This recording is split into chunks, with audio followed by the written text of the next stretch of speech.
That's probably the most clearest example of jumping into the fire that I've ever heard.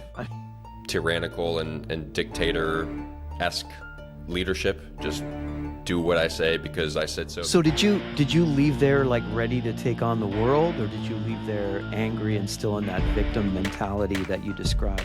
Just like why? Why do we have to do this? Like silly things like sweeping the sidewalk in the rain. And so I understand that fear that people have. It's absolutely terrifying. Once I accept it, it's like, okay, I didn't make it. They said it was for this reason. Clearly that must be true. So where did I mess up? Welcome. We're back for another episode. Appreciate you guys joining us. And our guest today is a Marine Corps vet. He's a holistic lifestyle specialist, the founder of the Captain's Lifestyle, and he's rewritten the rules to live a healthy and fulfilling life using what he calls the Captain's Code. It's the 12 fundamental habits by which he and his crew live. We're happy to have with us Captain Taylor Morgan. Taylor, thanks for being here. Mike, thank you for having me on. I love your content, man. You got a really cool Instagram feed, and you're always doing something very scenic. You're in San Clemente, is it?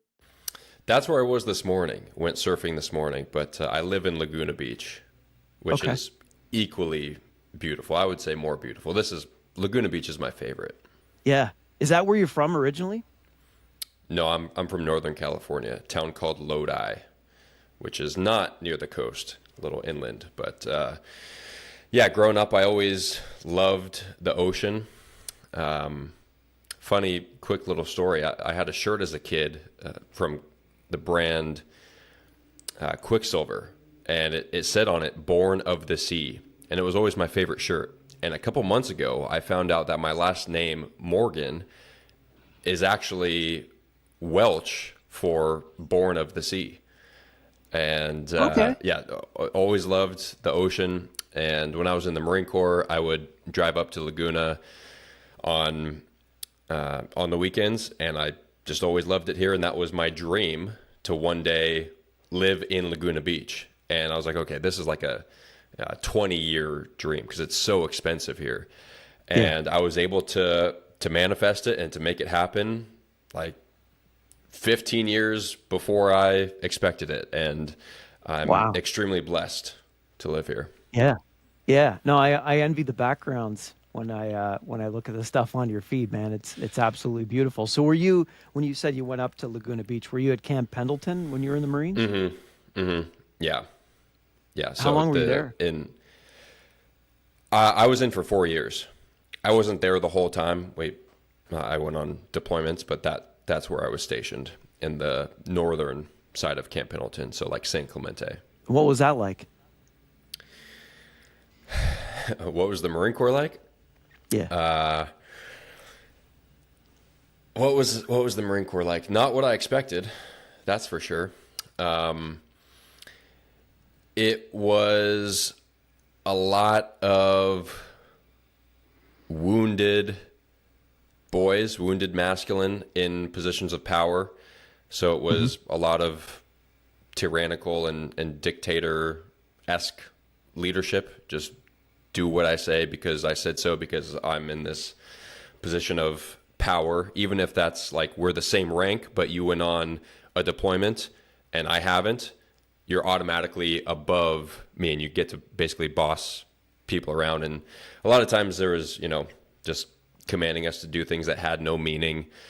And me being a sovereign-minded being, and this was way before I learned more about sovereignty and our sovereignty, that no one else has authority or power over us unless we grant it to them. So I would ask questions and, just like, why do we have to do this? Like silly things like sweeping the sidewalk in the rain, for example. And they literally made you sweep the sidewalk in the rain? A lot of stupid stuff like that. either for a punishment or just to take up time. But yeah, so I thought the Marine Corps was going to be like a band of brothers. Yeah. And that's not what I experienced. It was somewhat like that, but it really, like, yes, I would have died for everybody there. That's the nature of it. But it's like we weren't friends with the people above us. Like my peers, the guys who got in around the same time as me, was a different story. Like those were really the only people that we interacted with. And yeah, outside of that, it was not a healthy environment. Not something that I enjoyed. I enjoyed my job, like actually doing my job, which I was a machine gunner, and I was very, very good at that.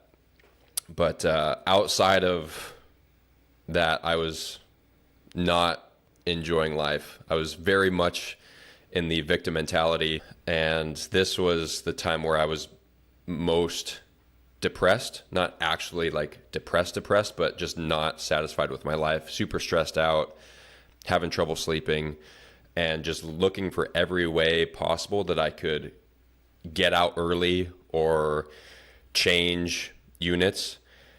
And that's when I found on my first deployment, I saw a flyer for the Scout Sniper Screener.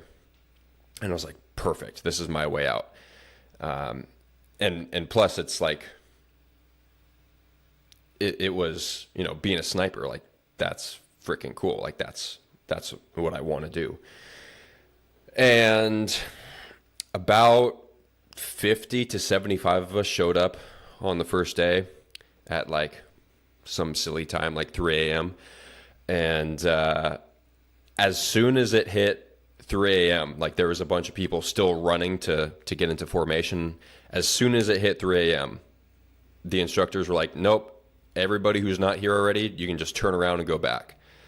So that like set the precedent for it. It's like, okay, this is serious. Like be on time and even be early. They're not fucking around. So yeah, about 50 of us started, and it was 5 days of just mental and physical tests, constant movement, very little food, little water, very little sleep, like sometimes no sleep, sometimes 3-4 hours a night, getting woken up in the middle of the night to create a plan to go rescue like a downed pilot, and then going to execute that plan, because they're seeing if you have what it takes to make it, you know, in the sniper team. And by far the most physically challenging thing that I've ever experienced, and that I imagine that I will ever experience outside of some, you know, natural disaster that I have to survive. But yeah, it was challenging. And there were many times where I contemplated quitting, as we all did, because it was just so miserable, both like physically, just constant movements and rucks, and we were wet most of the time too, because this was in Okinawa, Japan, and it was either raining or extremely humid. Oh man, I took a picture of my feet at the end of it, because we were in boots like most of the time, and so just constantly wet. It was disgusting.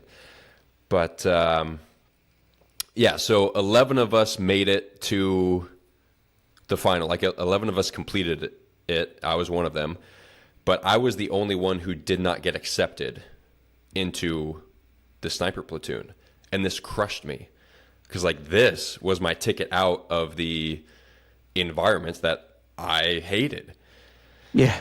And the reason they gave was that we filled out these like assessments of our teammates, and the instructors told me that I was rated that I didn't work well with others, or I didn't work well as a team.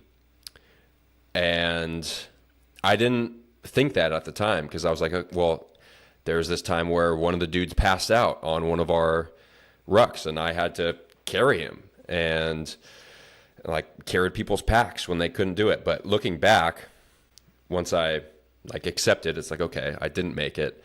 They said it was for this reason. Clearly that must be true. So where did I mess up? And now looking back, I can definitely see that I was just focused on myself. I was like, I can handle the physical challenges. Like I'm really good at just going. And that's not what they're looking for. Because especially in a team like that, like you need to work well with other people. You need to help bring them with you. It's not every man for himself. It's like you're a team. So Yeah. that was like my first lesson, my first wake-up call. Like, oh, it's not about Taylor. It's not about me. It's about how I can help serve and support others. So It's interesting. I mean, it sounds like with what you're doing now, and I want to get into that stuff, that you picked up a lot of things in the Marine Corps, just learning about yourself and how you need to deal with others to go and do what you're doing now. Did you learn a lot when you left there, and was it for your better? not consciously, because like, again, I was very deep in the victim mentality. And so yeah, not consciously, but I definitely learned some stuff. I was on another podcast a couple of weeks ago, and they asked about discipline and whether I learned discipline in the Marine Corps.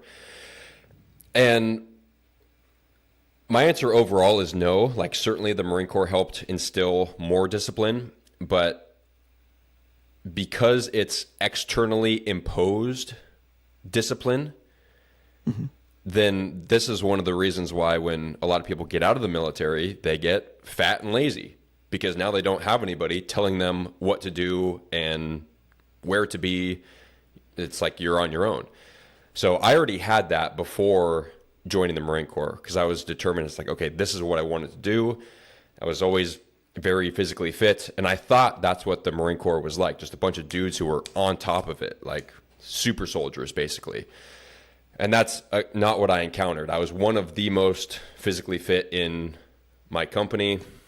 And yeah, so I had the discipline to take care of myself, and I'll put that in air quotes because it was taking care of myself at the capacity that I knew at the time.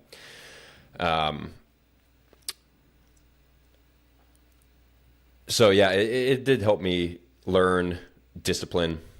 Outside of that, yeah, helped me, like that experience helped me learn that, hey, it's not about me. Nobody cares about me getting through it. It's how can I help bring others up as well. Outside of that, I learned how not to lead. Which in turn taught me how to lead. I did not resonate at all with the punishment aspect, like the negative reinforcement. That just, like, we would just do it because we essentially had to, not because we liked the person, not because we wanted to do it, but essentially because we were forced to. So I learned that positive reinforcement is a much better way to lead, and to not criticize or condemn, but to help support and to help teach. And that wasn't my experience for the most part. And I don't want this to be a blanket statement. Like, everybody has different experiences, and there of course were some phenomenal leaders and men in with me, but I just couldn't wait to get out. Towards the end of my contract, after I broke my ankle and I missed my second deployment, which is a crazy story, which was the catalyst and turning point in my life that we can get into. But I was left back and, still doing all my research. How can I get out of here early? I did what's called early out for education. So I got out like 6 months early because I signed up to go to college, and they let me out because I was basically of no use to anybody at that time. So that was good. That was good. So did you leave there like ready to take on the world, or did you leave there angry and still in that victim mentality that you described earlier? I left there ready to take on the world. I was still very disgruntled of my experience, but I knew what I wanted to do when I got out, which was become a CrossFit coach. I became a CrossFit coach in 2016, and so I was doing a little bit of coaching while I was still in. But my plan was to move to Dana Point, which I did, had a great spot there, and start coaching at my gym that I was going to, CrossFit Dana Point, while going to school for kinesiology. And that was my plan. Like, I wanted to own my own CrossFit gym and also become a competitive CrossFit athlete. So I was training for that at the time, and planning to buy and or start my own gym. And this is when I got an offer from both a gym in the Cayman Islands and also in Saudi Arabia to coach there. And the Cayman Islands actually flew me out there, had me coach in the gym. Incredible community, great gym. Beaches were phenomenal. Loved it there. I took the position in Saudi Arabia because my mindset at the time was, okay, I just spent 4 years hating my life for pay. I know people say money doesn't buy happiness, but I'm pretty sure it will in my case, because Saudi Arabia paid significantly more. And they also had the most incredible training facility I've ever seen. Massive 2-story warehouse, all brand new equipment, because these guys are just loaded. And I was like, okay, I can just go there and train and focus and get paid. So it was a 2-year contract. And, knowing that I would not like Saudi Arabia. Why did you know you wouldn't like it? Because there's no ocean. There's no ocean. And there's really no nature. And again, I'll put that in air quotes because everything is, natural. But I don't prefer the desert. So I didn't spend really any time exploring the country. My schedule consisted of like my morning ritual in the morning, reading, stretching, foam rolling, making breakfast. Then I would train for like 3 to 4 hours, then coach for like 4 hours, then get off and eat food. And then I would like go to a park and read.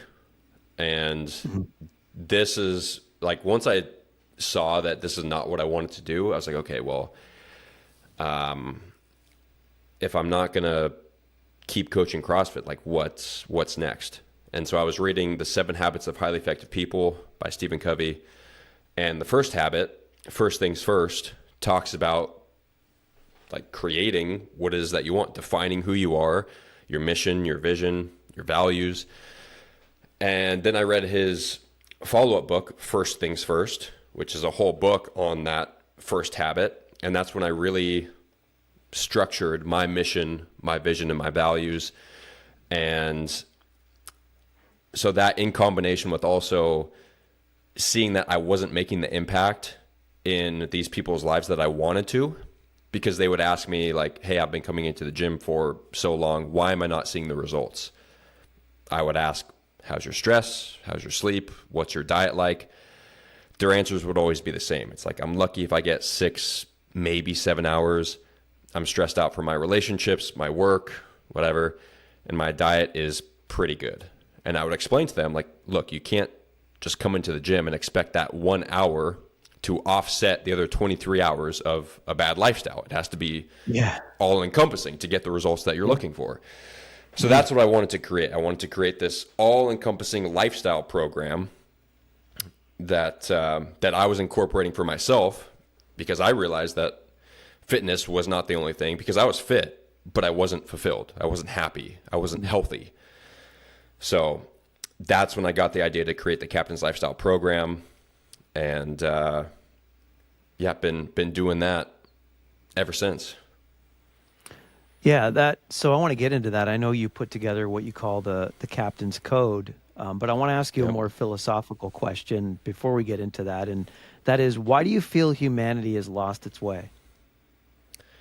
Because we don't know who we are.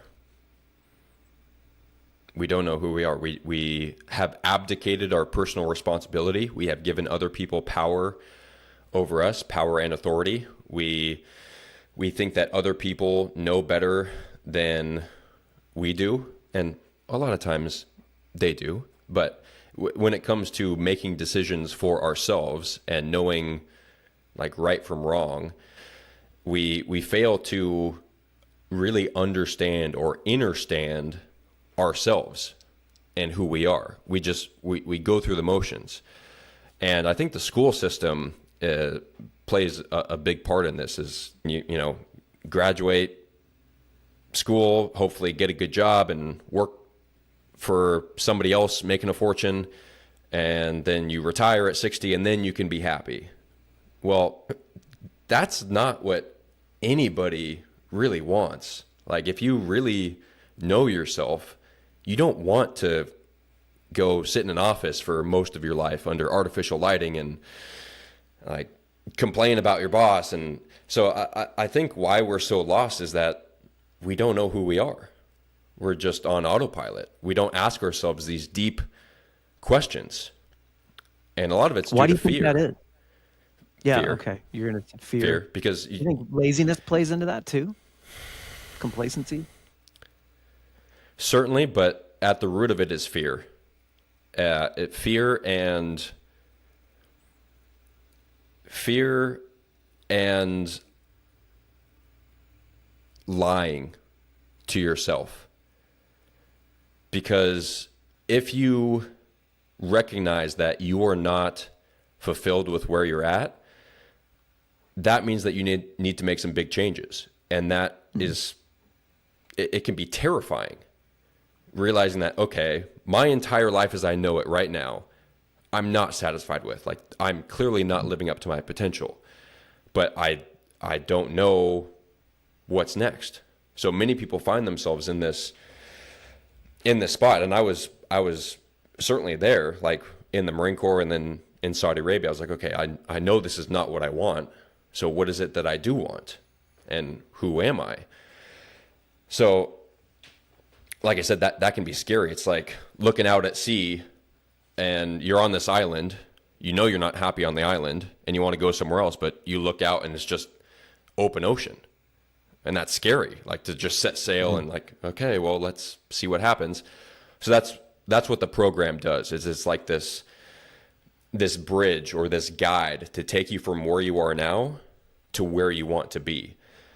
And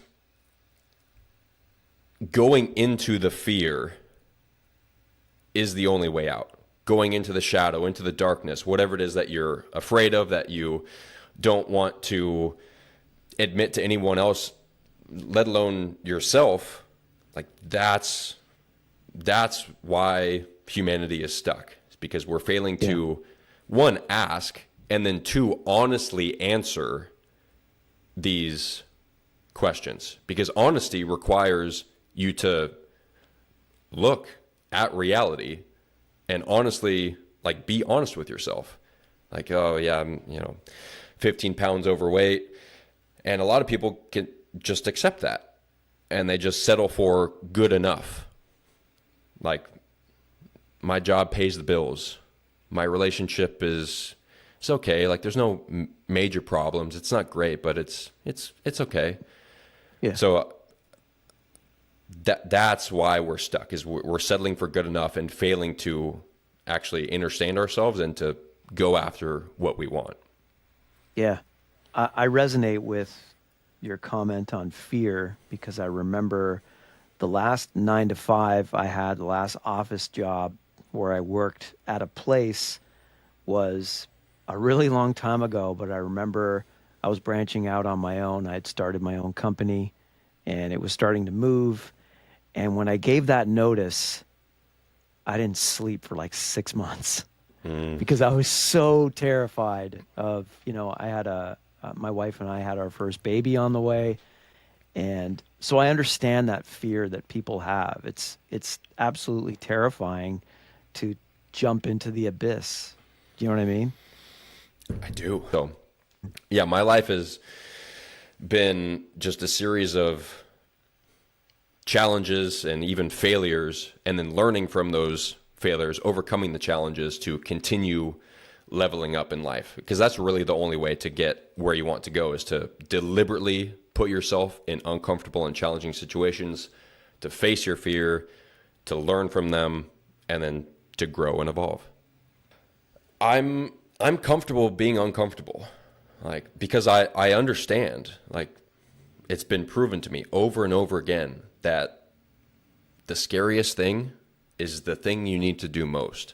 Whatever it is that you are resisting or afraid of, that's the thing. That's the thing. But going back to what I said of like why most people find themselves stuck is that they fail to go into that fear. They just turn away from it. And that's the main reason why we manifest, well, one of the main reasons why we manifest dis-ease in our lives, because we're just suppressing this. Like, our soul is trying to speak with us like, hey, this is not what we want. We have so much more potential. Remember what you did as a kid? Remember how much fun you had? You wanted to do this, you wanted to be that. And we give those dreams up to work for someone else's dream. So that creates dis-ease in our bodies in the form of stress, inflammation, anxiety. It's like, that's it. Yeah. The only way out is through. Right. So tell me about the captain's code. This is your rules to live by. Yeah, the captain's code. This is actually, let me show you. So just came out with this nice polished copy. This is the first installment, just text on paper. And this is what I gave out at one of my retreats. And it's since evolved, obviously, since then. This is the one I gave out at the next retreat, so a little bit better. And it's been a download, like a just digital copy. And then the latest installment is an actual physical journal. But it's more than a journal. It's really a 90-day transformation guide. So one of the things you do when you first start is you fill out the initial assessment. And this asks you a range of questions like, how is your stress? What is your level of physical fitness? Like, basically, how healthy and fulfilled are you? And then it gives you a score. And that tells you where you rank on the optimization scale. And then at the end of the 90 days, you take that same assessment again, and you're able to track your progress. And if you stay consistent with the habits in here and do the challenges, then I guarantee you will be light years ahead of where you could have ever possibly imagined. So what it is it tracks your morning ritual and your evening ritual. So the morning ritual is the Cage's morning ritual, which stands for cold exposure, affirmations, growth, exercise, and sunrise. So cold exposure within the first 9 minutes of waking up to really boost your alertness. And there's a whole bunch of physiological benefits with cold exposure. But the thing that I talk about most and the thing that I get most out of cold exposure is the mental fortitude. Again, deliberately putting yourself in an uncomfortable and challenging situation. And if you can start your day with that, if you can start your day with getting into an ice cold shower, out of your warm, cozy bed, something that 90% of people are deathly afraid of and would avoid at all costs, that just instantly boosts your level of confidence, knowing that you can overcome challenges and that most likely nothing else in your day will be as challenging once you can overcome that first thing in the morning. Mm-hmm. So the mental fortitude aspect and the discipline building is huge. Then the affirmations, another huge component of living the captain's lifestyle is affirming who it is you want to be, how you want to show up that day, how you want to think, how you want to feel, how you want to act, how you want to serve. So writing, speaking, and feeling those affirmations to constantly remind yourself of who you want to be. Because what it is essentially a reprogramming of your billion-dollar supercomputer, your brain. The only reason you are where you are now is because of your past thoughts, feelings, and actions. And how you've been programmed for the past however many years you've been alive. So if you want to change, you have to change how you think, feel, and act. And one of the best ways to do that is consistent affirmations, reminding yourself of who you want to be. And the best way to do affirmations is not some generic, type in Google affirmations. The best way to do affirmations is to ask yourself, what are the 3 to 5 things that you are most proud of? What are your 3 to 5 best accomplishments? And then ask yourself what those things say about you. Like, what does it say about me that I was able to achieve this thing? And then you use that as an affirmation, because when you can tie it to an actual event in your life, then you can actually feel it, as opposed to just tricking yourself. Affirmations is not about just tricking yourself and lying to yourself and hopefully something changes. It's about actually knowing, oh, I am this way. Like, I did do this. And then reaffirming that and feeling it. Then the G is growth. So this is any type of education or learning. Because if we stop learning, we stop living. So this could be listening to a podcast, reading, practicing a skill, for example, and getting that done first thing in the morning really sets the tone of your day. Because if you win the morning, you win the day. So Get 1% better each day. The E is exercise. So spend at least 15 minutes every morning moving your body. It doesn't have to be an intense physical exercise. It could simply be going for a morning walk, doing some stretching or yoga, but waking the body up, getting the blood and lymph flowing, loosening up your body. And then the S, the most important aspect, is sunrise. This is because it sets your circadian rhythm, which is the most important aspect of overall health and wellness, because it regulates basically every single bodily function, your hormones, your neurotransmitters. The sunrise will wake you up in the morning by cutting off melatonin production, increase serotonin and dopamine to feel good neurotransmitters. So you start your day more motivated, happy, positive, and driven to actually do whatever else you have to do that day. So stacking your morning and really creating that to be a ritual, like a sacred part of your day, because that's what it is. You wake up and you prioritize yourself, as opposed to procrastinating the very first thing you have to do. Wake up. Like, a lot of people hit snooze multiple times. And I used to be this person. So they'll hit snooze and, I would scroll my phone in bed and be like, okay, well, I guess I'll get up now. It's like, that's the exact opposite of how I start my days now. It's like I wake up and I get 1% better every day. So creating the bookends of your day. So we talked about the Cage's morning ritual. The nightly ritual is the 4-3-2-1-30 method, because the best way to have a great morning is to get a good night's sleep. A lot of people wake up tired and groggy, still fatigued. And again, this was me when I was in the Marine Corps. Like, I was taking sleeping pills to sleep, which I now know don't actually help you sleep. They just knock you unconscious. And so the quality of sleep isn't there. So you still wake up feeling foggy. Yeah. So prioritizing sleep, because sleep is the rising tide that raises all ships.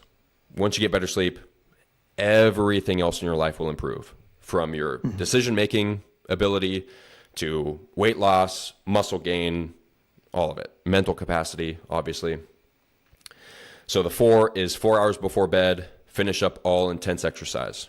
This is because while, yes, exercise can be a positive stress on the body, you don't want that too close to bed, because it raises cortisol and core body temperature, 2 things that we want to decrease before bed.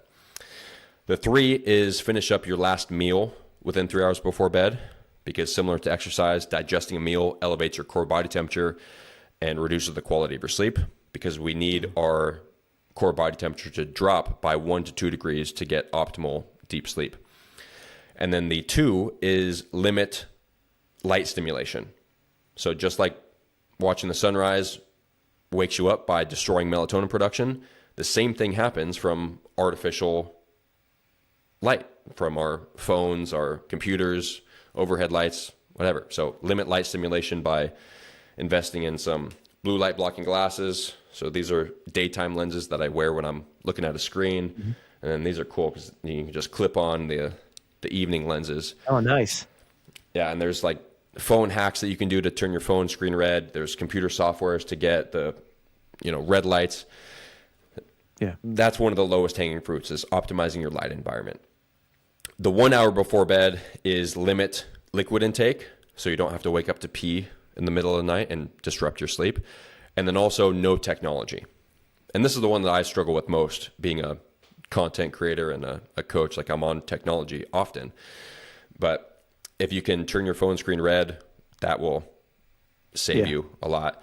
I'm bad with that one too, by the way. I'm bad with that one too. Most of us are. Yeah. And it's one of the most important to cut off technology and allow yourself that time to downregulate. And so that's when you begin your nightly ritual, whatever it is for you, whether it's reading, meditation, stretching, talking with your partner, cuddling, taking a warm shower, Epsom salt bath, whatever it is. The 30 is 30 minutes before bed, take your sleep supplements and also fill out your nightly reflection prompts. So the two questions that are asked in here are, what did you do well today? Because often we can focus on everything that we're not doing, everything that we're not doing right, all of the problems and stresses. So let's get away from that. Focus on what you did well today. Mm-hmm. And then the second question is, how can you be better tomorrow? And to reflect on this, going back to why most people are stuck, is because they're not asking themselves these questions and then honestly answering. So, fill out your nightly reflection prompts. And then the other aspect of the code is each week you get a new weekly challenge that corresponds with one of the 12 habits of the Captain's Code, which is an acronym for the 12 most important non-negotiable habits for optimal health. Yeah. The combination of staying consistent with your morning and evening rituals and then incorporating the weekly challenges from the code, that's the journal. So it's a nice way to, one, track your progress and also to hold yourself accountable to these things. The other part of accountability is with the journal, you also get access to my community, my online community, the crew, where we have a private Telegram chat where you get coaching and support from me, from all the other members of the community, like valued, on the same journey. We do weekly coaching calls and a couple other perks and bonuses. But that's one of the main issues, is that people are stuck in a bad environment. Like, almost nobody holds their friends accountable. Mm-hmm. It's like, we just let things slide. And we oftentimes lie to our friends, and we just let them continue living the life that they're living, and we just, complain. And if you don't have a good example, a good role model to follow around you, then it's so easy to fall off track and just to continue the cycle. Because if everyone around you is fat, lazy, unsatisfied with their life, complaining about their job, in a not great relationship, then it's very difficult to by yourself pull yourself out of that. So having a community to help guide you and support you along that is vital. Yeah, absolutely. You mentioned nighttime supplements, sleep supplements. What's in that stack? Is it a stack? Is it just one? What do you use? It depends. So I don't talk about any of them in the code, but the number one most important thing is magnesium. Not just for sleep, but this is my number one recommended supplement overall, is because magnesium plays a role in over 600 different enzymatic functions. So if you're deficient in magnesium, which up to 80% of Americans are, even if you eat a clean, organic diet, because our soils have been depleted of nutrients due to monocropping and poor farming practices. Magnesium deficiency can lead to anxiety. It's actually an inverse relationship. So the more deficient you are in magnesium, the higher your chances of experiencing anxiety are. Same thing with stress. Helps tremendously with deep sleep, with muscle recovery and relaxation, with headaches and cognitive health. Like so many things are tied to magnesium that's my number one. Other sleep supplements are like L-theanine is fantastic. Crosses the blood-brain barrier in about 20 minutes, helps to downregulate you. Also great to stack with caffeine because it counteracts the jitters and nervousness that some people experience with caffeine. Glycine and taurine are also fantastic.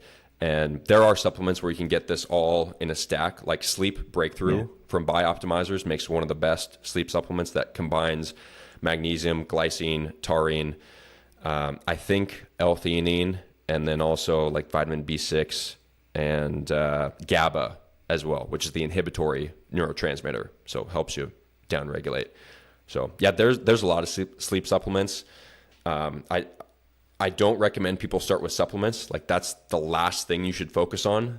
The number one thing for sleep is setting a consistent wake and sleep time every single day, even on the weekends, and also prioritizing your circadian rhythm.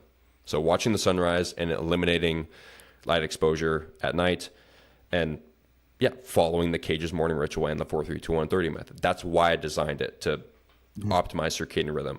So you mentioned cold plunges. Well, cold exposure. Do you do cold plunges? I've seen your Instagram feed where you do those, or is it a cold shower? What do you typically do within 5 minutes of waking up? I started with cold showers. Now I do ice baths. And every day? To be full, most days.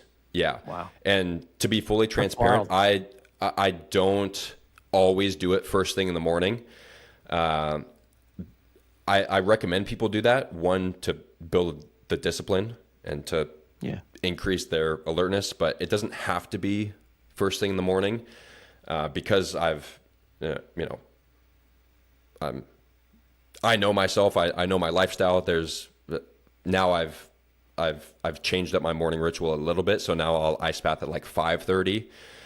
And sometimes I'll take a dip in the ocean, or sometimes I'll take an ice bath in the afternoon. But ice bath is one of my favorites. And just took one earlier today. Had some people over after hill sprints. Got in what I call the iceberg bath, because now we got big ice chunks floating in there. So where do you get those? In the ice bath. It's a chest freezer. So plug it in. Okay. Yeah, freezes over. Yeah. I got you. Yeah. That's wild. What's your diet like? I eat real food. Real food either grew from the ground, was alive at some point, or was produced by a living creature. So that's what I eat most of the time. Again, to be fully transparent, I had donuts this morning for the first time. Really? For the first time in like 2 years, because we went surfing this morning at like 5 a.m. and then we were doing hill sprints after. And after surfing, we got some donuts at Surfin' Donuts in San Clemente. But yeah, that's, like I said, very rare. That first time I've had donuts in 2 years. So, but yeah, where I recommend people start is eat real food, which is the E in the Captain's Code. Is just focus on like. I think there's people focus way too much on diet and like, should I eat this? Should I eat that? Like, what about this? Well, as long as it's real food, meaning that like nature created it. All right, guys. So we had some tech issues. Taylor and I got disconnected. We both lost each other. And so I was talking for 10 minutes and he was talking for 10 minutes. And when I watched the video back, we couldn't hear each other. And so we had to make this edit. We're actually recording this another day. And the main reason I'm fessing up to you is because the podcast world is legit, right? We don't lie on here. And we changed our set. So it's going to look real weird with the video edited and suddenly the background just changes. So. And I lost my sleeves. There you go. There you go. So like, we're keeping it real. Am I right? Always. Yeah. So like we're in mid conversation, but Taylor, thanks for jumping back on with me today, man. And we'll wrap this up in a bit. But tell me what your diet's like. Yeah, Diet is real food, primarily real food. So real food means that it either grew from the ground, was alive at some point, or was produced by a living creature. So grew from the ground, fruits, vegetables, nuts, seeds, was alive at some point. Any type of animal product, grass-fed beef, free-range chicken, turkey, if you want that, seafood, whatever, any living creature, or was produced by a living creature. So like raw dairy and cheeses and grass-fed butters and like honey, like bee products, for example. So that consists of the bulk of my diet is real food. And of course, I'll have the occasional day where I have not real food or Franken foods that have been processed, filled with a whole bunch of hyper palatable ingredients to make it light up your dopamine receptors in your brain. And we know these as the snacks that people overindulge in, the fast foods. There's a reason why they're so addicting, is because they're Franken foods. They're made to be super hyper palatable, ultra processed, usually high in damaged fats and high glycemic carbs. But that's on the rare occasion. And there are ways to have your cake and eat it too. So like just the other day, my girlfriend and I baked a carrot cake. So like regular carrot cake, gluten-free, of course, but still with like the sugar. Although the recipe called for 4 cups of sugar in the frosting, we used 1 cup, and oh my gosh, it was plenty. Was that enough? I was like, how the Really? heck do people do this with 4 cups of sugar in the frosting? Like, it was so good. It lit up my dopamine receptors. I was like, oh my gosh, this is a treat. And we used 1/4 the amount that was in the recipe. So like, yeah, people are way overusing sugar. But anyways, all that to say is, yes, you can still have your cake and eat it too. You can have, whether it's, cookies, cakes, chips, pasta, whatever. There's healthy ways to make all of this. You just gotta to know what you're doing. And there's also ways to hack it. Like I use some supplements like blood sugar breakthrough from Bioptimizers. If I'm going to have a treat meal or a high carb meal, I'll take blood sugar breakthrough, which is a combination of like, I think 10 or 13 different like herbs and compounds to help reduce the blood sugar spike from the meal. That in combination with other lifestyle habits like going for a postprandial walk or doing cold exposure, things like that. So, to have your cake and eat it too.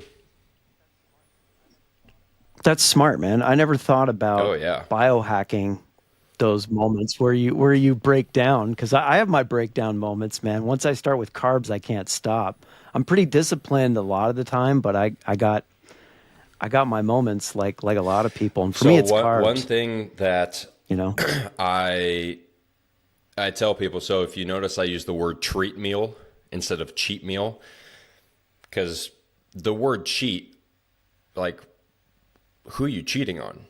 You're cheating on yourself.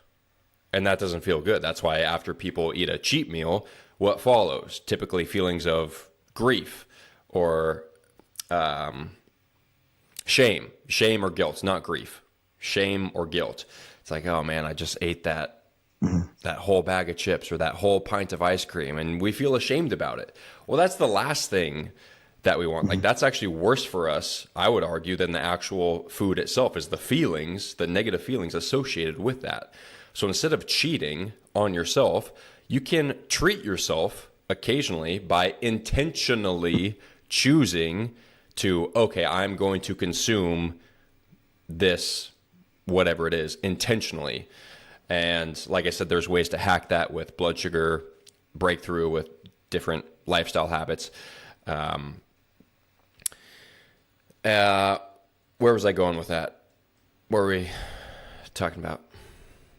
Well, I mean, we were saying that it's you treat yourself. It's not a guilt thing, but do the necessary biohacking and indulge, but look at it as treating yourself Yes. and not beating up on yourself for having that piece of cake or whatever it is. Yeah, which is a good way to look at it. Do it. Because, like I said, what's worse for you is the negative feelings associated with that. So if you're going to do it intentionally, accept it, and also do these other biohacks on top of it. Like I mentioned, the blood sugar breakthrough, the cold exposure, the postprandial walk, or at least just stay standing for like 10 minutes after. And if you get an intense workout in earlier in the day and save your carbs for your treat meal, that's another hack. So there's a bunch of things like that to where, I mean, I basically eat whatever I want and I'm able to stay shredded year round just because I know all of the things. It's really not that difficult. It's actually pretty simple once you understand. 100%. Yeah, we make it harder than it is, don't we? You have the captain's code. We touched on that a little bit. That's your rules, your codes to live by. And you have one called the play principle within that code. And you have some really cool examples, and I just wanted to talk about that with you. So you mentioned arts and crafts, creating content, exploring nature dance, building a business. Obviously, it's doing something productive that you enjoy, but not watching TV, not gaming for half the day or up all night. What do you think these things do for our personal well-being? Well, two things. One, it absolutely does not have to be productive. Absolutely does not have to be productive. That's actually counterintuitive to play. You can miss the critical component of play by turning it into something productive if like you say, okay, it has to have this outcome or it's for this reason. Well, when we're kids, we don't need a reason to play. We're not looking to produce something when we're playing. We're just having fun. So that's why this principle is in here. And yeah, I was reintroduced to the concept of play a couple years ago at a coaching seminar, the Strong Coach Summit, by my now good friend and coach and mentor and manager, Brooks Meadows, the king of play. And so I had become very serious, especially after the Marine Corps, and lost a lot of that childlike awe and wonder, and was reintroduced to the concept of just letting go of inhibitions and playing for no particular purpose or reason. And at that seminar, after he explained a little bit of it, he was like, okay, now go play. And I just kind of stood there. I was like, what do I do? Like, some people went to go play basketball. Some people were, like grappling. And me being introverted and not really socially capable, as capable, I very much like to keep to myself. And I've had difficulty, like, inviting myself into situations and talking with people, etc. So I was like, okay, what do I want to do? I started climbing trees, which is something I loved doing as a kid. Anything out exploring nature, I loved. So started climbing trees. I was like, wow, this is really a lot of fun. And let go of the fact that I'm playing alone, because that was something like when I was in high school, I didn't want to go do anything alone because that meant that I was a loner. And so I would have these negative feelings of anything like that. And so play of any sort, whatever it is that you enjoy, climbing trees, in nature, arts and crafts, music, dance, singing, creating art, whatever it is, it allows us to get out of our head and into our body. And so that's why when we play, there shouldn't be any focus on doing it right. If you're trying to think of if you're doing it right, that's actually the only way that you can do it wrong, at least in this sense, because we're always focused on doing it right? And that's part of the problem that creates all this stress. It's like, oh, I don't know if I'm doing this right, So releasing that Exactly. It's defeating the Exactly. Like purpose, kids don't right? care if they're Yeah. doing it right. Like you give them a Lego set and they're not like following the instructions, like making sure they put each piece where it's supposed to go. They're just like having fun. Yeah. And so, yeah, just now I'm thinking of parents who like try to like force their kids like, no, you're not doing it right. Like do it this way, like follow this. Well, kids don't care. They're just having fun. Right. So that's the purpose of the play in the Captain's Code, is just to have more fun, to treat life as a game, which it is. Life is a game and we can enjoy it. We can have fun and play. Mm-hmm. And to incorporate at the minimum those little play breaks into your life. And like I said, release all inhibitions. It doesn't matter if people are looking at you weird for dancing the way that you are. Like it doesn't matter as long as you're having fun and enjoying it. It reduces stress. It helps you get into that flow state. Like surfing is a great example. Anything that you need to like focus on and is active, like surfing, it is both good for the brain and body, stress relieving. So yeah, play is a lost aspect in many people's lives, especially adults. We think we have to be so serious, like suit and tie, do it this way, color in between the lines. Mm-hmm. What if you colored outside the lines for a little bit? Yeah. Try that out. Live a little, play a lot. I love that. And another part of your code is to accept reality and act accordingly. And I know that's simple, but it's powerful. Can you expand on that for me? Yeah, that's one of my favorites. It's part of the OA method. So the OA method is a method that I developed for any time you're in a stressful or fearful or anxiety-inducing situation, panic attack, etc., mm-hmm. where you're like, what do I do? OA method. Observe reality, which is the O in the Captain's Code. Observe reality. So first thing, simply observe and become aware of reality as it is currently presenting itself.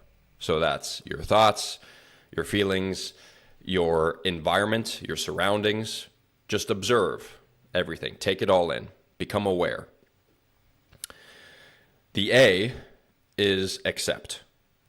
So once you've observed everything in your reality, now accept it, because the only way to move beyond what it is that you're currently experiencing is to first accept reality. Because the only reason why we suffer, we create our own suffering, is if we are in an argument with reality, is if we wish reality was in some way different. Mm-hmm. Well, it's not. So you might as well accept it. So first, observe and become aware of everything. Accept reality, how it is presenting itself. Whatever thoughts are present, whatever feelings are present, whatever your external circumstances are, accept that for exactly what it is. Because you can't change it, at least until you accept it. And then the second O is orient. So orient yourself towards where you want to go. And if you've defined who you want to be and where you want to go through the MVP process, which we touched on a little bit, then you know how you want to act and how you want to behave and etc. So orient yourself like, okay, what is the outcome that I desire from this? How do I want to tackle this situation? And then the most important aspect of this, the second A, is act. So observe reality, accept it for what it is, orient yourself, and then act upon that, which is, again, the most important part, because a lot of people know, okay, I want to act this way, or I want this outcome. Well, in order to have that outcome, you must take these actions. So then do the things. So whatever it is, OO method, observe, accept, orient, act. That has saved me in many fearful situations, like the situation we mentioned on the first part of this podcast, where I was overcome with this fear of how the heck am I going to be able to afford this place. Right. This is the method that I used. I sat myself down, started focused on my breathing, and observed, okay, this fear is present. And then I accepted that fear. And then I oriented myself. It's like, oh, well, I've overcome this before. I can do this, this, and this. And then I took those actions. And then the fear went away. Man, and accepting reality. I mean, is that not something every adult this day and age struggles with? Just accepting reality? How far have we come off that reality? You know what I mean? So many people can't accept reality. Do you not find that? Yeah, that's going back to what we talked about in the first part of this. Why most people are stuck or struggling is because they are failing to accept reality. They are a lot of times distracting themselves from reality, or wishing it was different in some way. Well, wishing isn't going to do anything for you. Certainly hiding from it or distracting yourself from it is just going to make the situation worse. Again, we talked about that last time. That's what causes dis-ease. Yep. 100%. Tell me about your program. So we touched on it a little bit, but how does one enroll? What's included? How does it all work if somebody wants to join it? Yeah, the program is my 90-day lifestyle optimization program.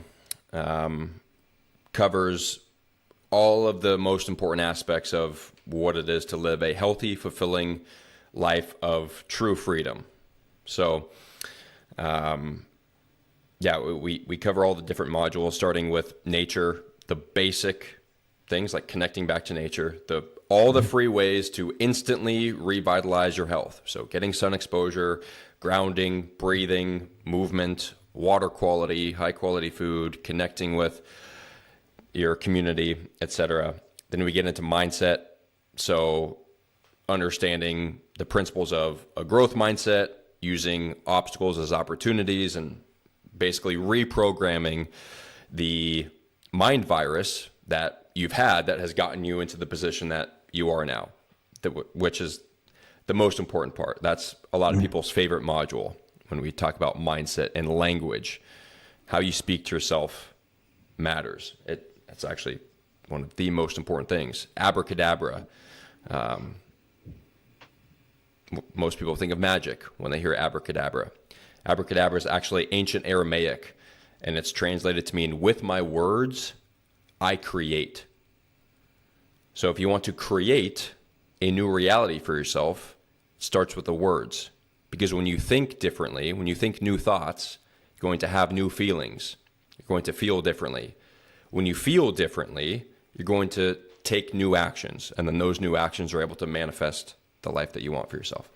So the mindset module goes in depth. Then we get into mission, vision, values, and purpose. So that's future casting. What is it you want, who you want to become, etc.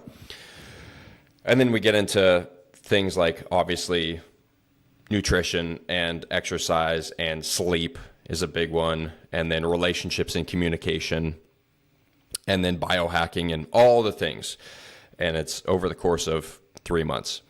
So how to join that? I don't really promote that to the public much. It's much more for internal within the crew, the community, to get access to that. But you can find it if you watch the program highlights in my my Instagram profile. There's a link in there. But really, that's the base level is to just join the community and start with the code. Because if you can't master the code, like if you can't get your morning and evening ritual dialed in, the program is going to be way too much for you. Like, just start with the basics, get that dialed in, and then you can take the next step. Okay. And to join the crew? Same. You get access to it with the code. So if you want the physical journal, then that gets you access to it. And you can find the link to that in my profile, captainslifestyle.com/code. Or if you just want to join the community, you're like, I don't need the journal, that's fine too. You can go to the captainslifestyle.com/crew to join. Cool. Yep. Awesome. Well, Taylor, this has been fun, man. I really appreciate you making time 2 days for me since we had those tech issues. So I'm glad we were able to finish up and have this conversation. Thanks for hanging out with us, man. Of course. Thank you for having me. I enjoyed it. And that'll do it for this edition. We're out of here. MikeCPodcast.com. Check us out on YouTube. Hit that subscribe button if you haven't already. And leave us a comment, all right? Let us know what you've done to try to change your lifestyle. Have you made lifestyle changes? Have you tried to adapt to the world around you and better yourself? And share how you've done that. And let us know what you think of the Captain's Code when you check that out. Until next time, thanks, guys. We're out of here. The Mike C. Podcast.